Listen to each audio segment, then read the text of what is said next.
G'day guys, my name's Mike Kelly. I'm running in the seat of Maranoa as the candidate for Pauline Hanson's One Nation Party. So the question is, why am I going with One Nation? Well, for me, it's about trust. So I've lost confidence in the politicians. The majority of the people that I speak to have really lost trust and faith and confidence in the politicians because we just cannot believe what they say. You know, comply with everything for 14 days to flatten the curve. And here we are 2 years into the same process and we've got more mandates and more restrictions on us than ever before.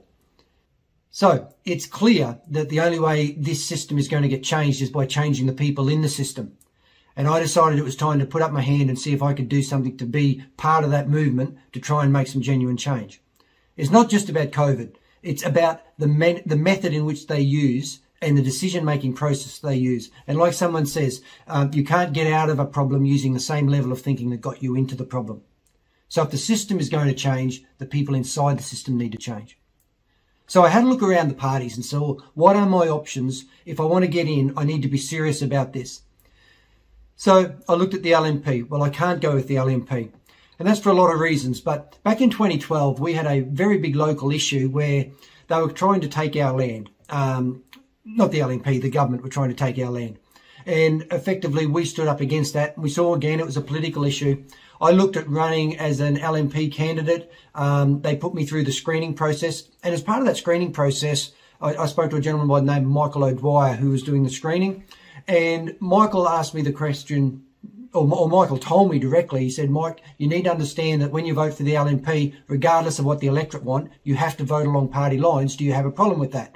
And I said, I do have a problem with that. I can't look my people in the eye and say, I'm going to go and do this if I'm then going to backflip and just do what the boffins in the head office tell me to do, because there's no integrity in that. So it made it very clear to me up front, the LNP is not for me because party line voting is part of the problem that I see. It's getting all of our communities into problems at the moment. So then I had a look, what are some of the other options? I looked at the Liberal Democrats. I thought that they were had a pretty good policy platform, to be honest. There's things I really liked about it. I hadn't heard of them before. They've got some members in state parliament. But the problem I did have is when Campbell Newman joined them. Now, the problem I had with Campbell is when we were doing our campaign, it was called the Save Greenbank campaign because with that development. So with the Save Greenbank campaign, Campbell was trying to get in as a politician at the time. And I had an interview with him on 4BC radio, and Campbell was, you know, everyone's got to get behind, you know, Mike and the community of Greenbank and, you know, what the ULDA, the organisation was called the Urban Land Development Authority, the ULDA.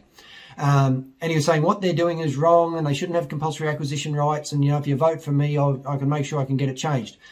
So we rallied and really supported, and I think we made a contribution to help Campbell get voted in. When Campbell got voted in, he did change the ULDA. He changed its name from the Urban Land Development to Queensland to EDQ, which is Economic Development Queensland. Instead of them trying to get compulsory acquisition rights, he gave them compulsory acquisition rights.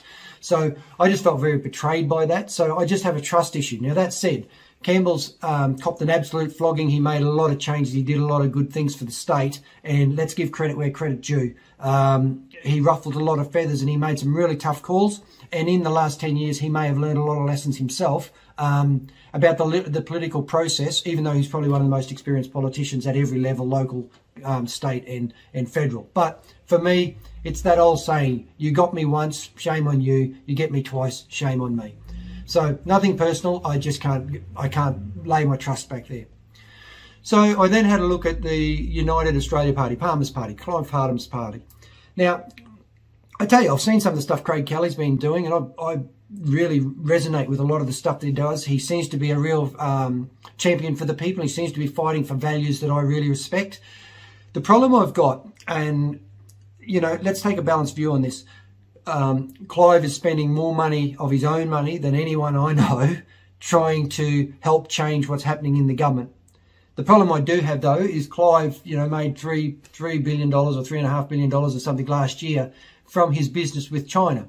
And I think that with what's going on in the world at the moment, that may cause a little bit of a conflict of interest. I'm not saying it is, but it was something that I couldn't look myself in the eye and be confident 100% that it won't be. And I certainly hope it isn't, because I do sense that their integrity is good, and I do hope that their intentions are good.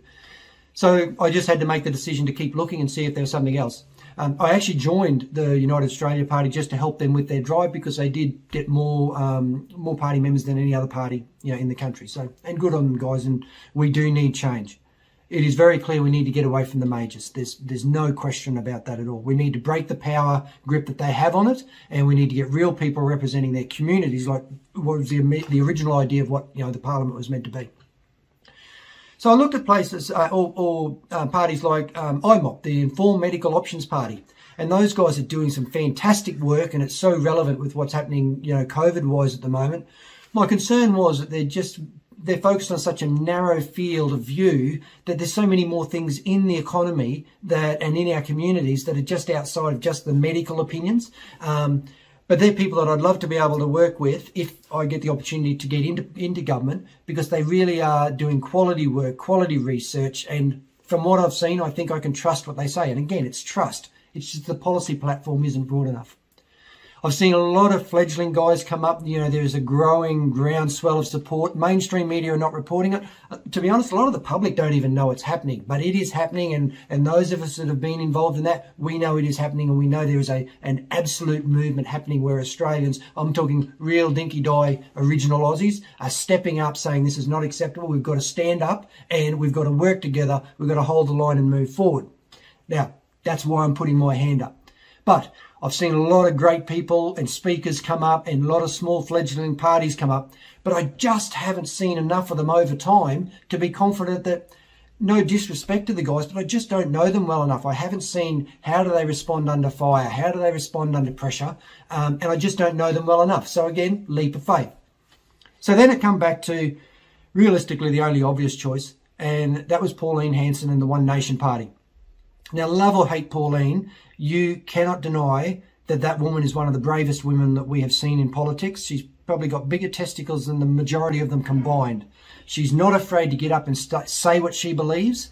And I know that she is always defending the rights of the people. It's never about self-interest with Pauline, and that really resonates with me.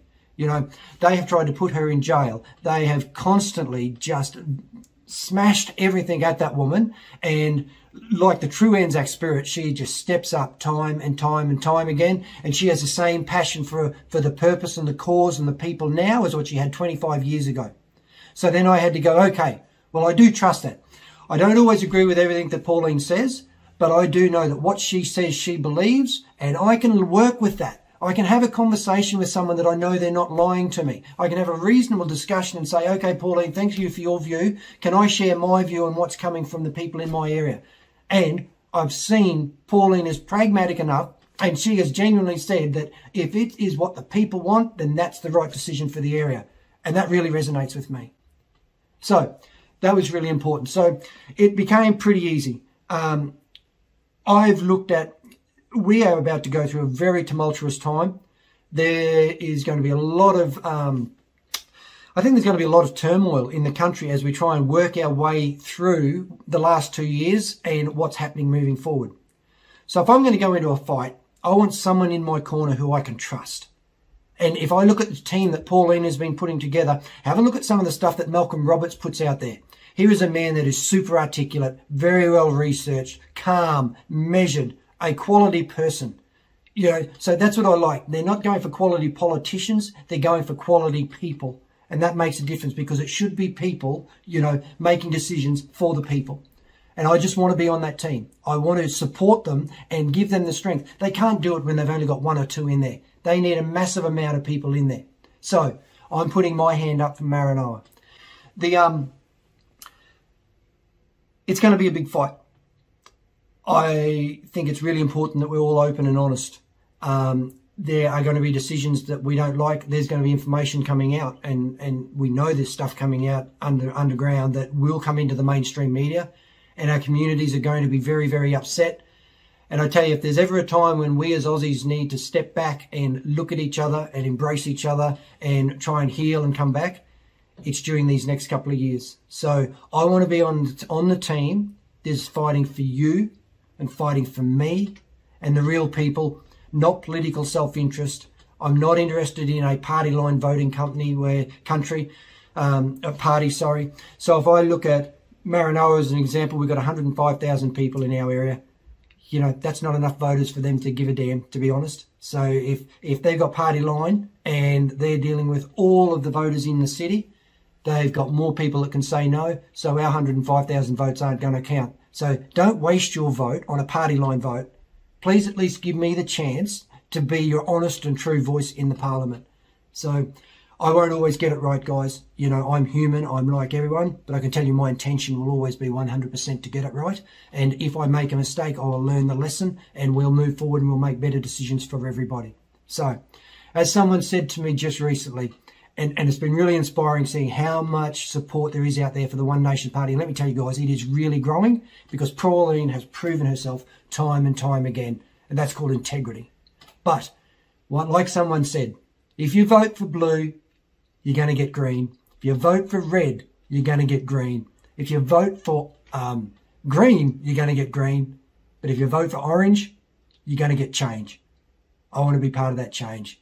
Please consider me at your ballot paper for Maranoa when the next election is called. My name, Mike Kelly, candidate for Pauline Hanson's One Nation Party. Have a good week, guys.